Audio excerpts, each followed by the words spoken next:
What's up guys, this is Darkbblue, a gamer who loves Souls-like games, looter games, and every game that involves build making. Remnant 2 gives you a good place to test DPS, but can this DPS really be trusted? Can it simulate the true DPS in a real combat? In this video, I shall tell you how to properly understand and make use of this DPS, and how to better choose builds to reach higher damage output. Don't forget to like and subscribe. Now let's dive right into it. First of all, you will face two tasks in Remnant 2, map progressing and boss fights. They require very different properties of the build. While DPS is one important consideration in boss fights, it is almost meaningless in a progressing build. In fact, it's safe to say that progressing builds and boss fights belong to two different tracks that are totally irrelevant, and in this video we only talk about boss builds. When testing DPS in the range, you can keep constantly attacking without being interrupted, but this is too ideal for a real boss fight, where you have to spend some time dodging. In such cases, you may lose some damage since you are not attacking anymore. Based on this observation, I divide boss builds into offensive ones and elusive ones. Typically, an offensive build has much higher DPS in the ideal environment, but this DPS drops greatly when interrupted, and in the end, elusive builds may turn out to deal more damage. This result, however, may vary across different bosses, as they attack at different frequency. Some may resemble more closely the ideal environment, making expensive builds more suitable, while others require you to use elusive builds. Well then, how can we make an elusive build? The basic concept is to make the damage drop less when your attack is interrupted, and this may result from lasting effects. For example, Firestorm lasts some time and deal constant damage. You can take this time to dodge while not losing too much damage, while as you won't try to do anything anyway. This may also result from energy storage. This is to say, even when you are dodging, you are preparing for the next attack, and if you have spent more time dodging, the next attack deals more damage. In this way, the time used on dodging isn't a total waste. It's an abstract concept and can be implemented in various ways. For example, the Starshot mod can store up to 5 stacks and use them all in one shot. And Slayer Mutator takes the time of reloading to get more damage for the next shot. They both can count as energy storage. All in all, by the means of lasting effects or energy storage, we can make elusive builds possible. So we have two different tracks for boss builds, offensive ones and elusive ones. The highest DPS elusive build is Firestorm with Enigma, which reaches 3000 DPS, but this merely outperforms the lowest DPS offensive build, Meridian Screamer. But elusive builds suffer less from interruption of attack, thus performing well when the boss attacks frequently.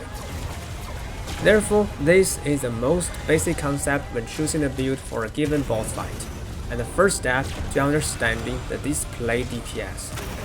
But there are more factors that may influence it.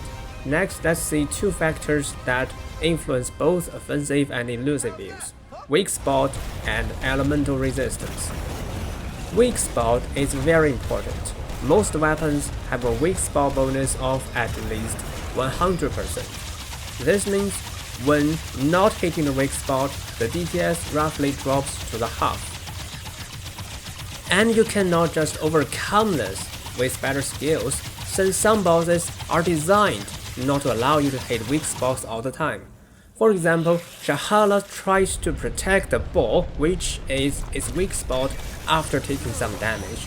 At this state, it's super hard to hit the weak spot. As a result, you need to consider how much time in a given boss fight you can hit weak spot. And let's see an example of the influence of not hitting weak spot. So the highest DPS at the moment is bow build, at least in my game, is nearly 6,000. Then cut into half and we get 3,000. This DPS is merely more than the Meridian Screamer build, which is 2,700, the lowest DPS build among all offensive ones. And know that the 3,000 is just the peak DPS and it drops when skills and mods are over. But the Screamer build is stable and it doesn't rely on weak spots. So yes, the lowest DPS build turns out to deal the highest DPS when you cannot hit weak spot. And that's how weak spot influences your DPS. Then elemental resistance is one of the random fixes applied to bosses when you play at a higher difficulty. And while apparently it influences the DPS of builds that deal elemental damage.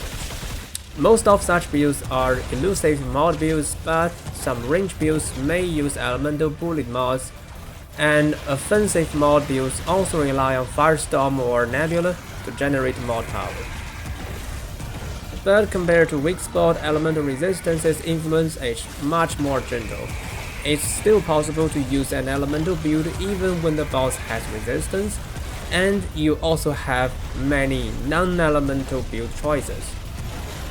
Then we have another two factors that only impact offensive builds: rotation complexity and DPS stability. Let's see an example of rotation complexity. Nightfall build is easy to use, you just need to hold the button and take aim.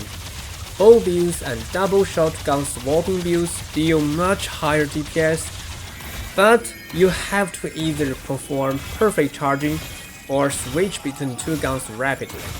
So this is rotation complexity. Builds with higher DPS are usually harder to handle, but this can still be solved with enough practice. But DPS stability is another thing. The DPS you can see in videos or on forums is usually obtained when all mods and skills are active, but they cannot just stay active forever. And when they are over, the DPS will drop. So this is what DPS stability describes. For example, Nightfall build relies heavily on skills, but any attempt on skill cooldown beyond the expertise trait may result in worse effects than doing nothing. It also relies on mod, but well, at least this can be tackled with Fearing Ring.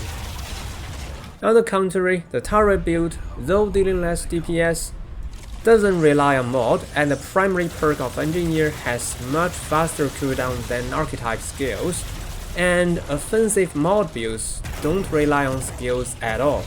Their mod rotation is also much better. Now you can see that both rotation complexity and DPS stability have impact on whether a build can achieve its max DPS in a real combat. Finally, we have one more factor for elusive builds: peak DPS. Sometimes a boss will temporarily give you a window to stand there and attack, and in such cases, an elusive build with better peak DPS potential will be better. For an elusive mod build, you can get a peak DPS by spamming your mods, and according to my test, only Firestorm and Enigma are good at this. Using them both can reach up to 3,000 DPS. For a Slayer build, you can get to peak DPS by activating all your skills and mods, and this gets your DPS from 1500 to 2700. For an automatic turret build, you can choose to either keep the turret in the automatic mode and use your own weapon to attack, or pick up the turret. All in all, that's what you may need to consider when choosing an elusive build. And now let's take a final review. First of all, builds fall into two tracks: map progressing and boss fights. They are so different that you shouldn't compare two builds that come from different tracks. And furthermore, boss builds are again divided into offensive ones and elusive builds, suitable against different targets.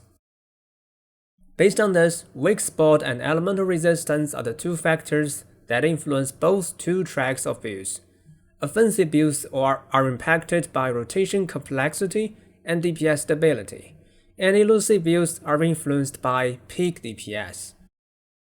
Now you can see that there is a huge gap between the DPS obtained in the range and the performance in the real combat.